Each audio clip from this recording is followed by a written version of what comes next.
మీరు వైఎస్ఆర్ కాంగ్రెస్ పార్టీ నుంచి వచ్చారు. ఇంకా వైఎస్ఆర్ కాంగ్రెస్ పార్టీలో చాలామంది నెల్లూరులో పెద్ద పెద్ద నాయకులు చాలామంది ఉన్నారు. వాళ్ళు అనేక సందర్భాల్లో మీకు ఇప్పుడు తారసపడుతూ ఉండొచ్చు, లేదు అనుకుంటే వాళ్ళతో గత స్నేహం ఉండొచ్చు. అది కంటిన్యూ చేస్తున్నారా? తారసపడినప్పుడు అసలు మాట్లాడే పరిస్థితి, ఎందుకంటే ఆంధ్రప్రదేశ్లో రైట్ టు లెఫ్ట్ రెండు సైడ్లో ఉండాలి, మధ్యలో ఎవరు ఉండకూడదని. పాత రోజుల్లో నెల్లూరు జిల్లాలో రాజకీయ పార్టీ, ఏ రాజకీయ పార్టీ అయినా ఏదైనా పెళ్ళిళ్ళు పేరెంటాలంటే, మంచి చెడ్డ అంటే, సావులు కర్మంతాలంటే వెళ్ళే పరిస్థితి, మాట్లాడుకునే పరిస్థితి ఉండేది.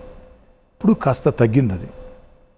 కానీ మిగతా పార్టీలతో నాకు పెద్ద విభేదాలు లేవు. కానీ వైఎస్ఆర్ కాంగ్రెస్ పార్టీ ఏతర పార్టీలతో పెద్ద విభేదాలు నాకేం లేవు. కానీ అందరూ స్నేహంగా ఉంటారు, సఖ్యతగా ఉంటారు.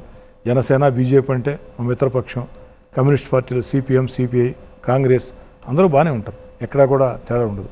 కానీ వైఎస్ఆర్ కాంగ్రెస్ పార్టీ నాయకులతో మాత్రం కాస్త తీవ్రంగా విభేదాలు ఉన్నాయి, ఉద్రిక్త వాతావరణం ఉంది. మీరు చెప్పినట్టు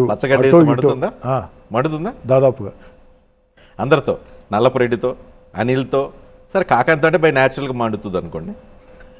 దాదాపుగా ఒక్క మాటలో చెప్పాలంటే అందరితో మాట ఎక్కడన్నా కలిసినా కూడా మాట్లాడుకునే పరిస్థితి కూడా లేదు. ఏదో ఎయిర్పోర్ట్లోనో రైల్వే స్టేషన్లో. ఇప్పుడు సడన్గా మీకు జగన్మోహన్ రెడ్డి తారసపడ్డారు అనుకోండి, ఏం చేస్తారు? నాకా? ఎక్కడ తారసపడతారు? పెళ్లిలోనో, ఎయిర్పోర్ట్లోనో, రోడ్డు మీద. స్పెషల్ ఫ్లైట్లో పోతారు, నేను స్పెషల్ ఫ్లైట్లో పోను. హెలికాప్టర్లో పోతారు, నేను పోను.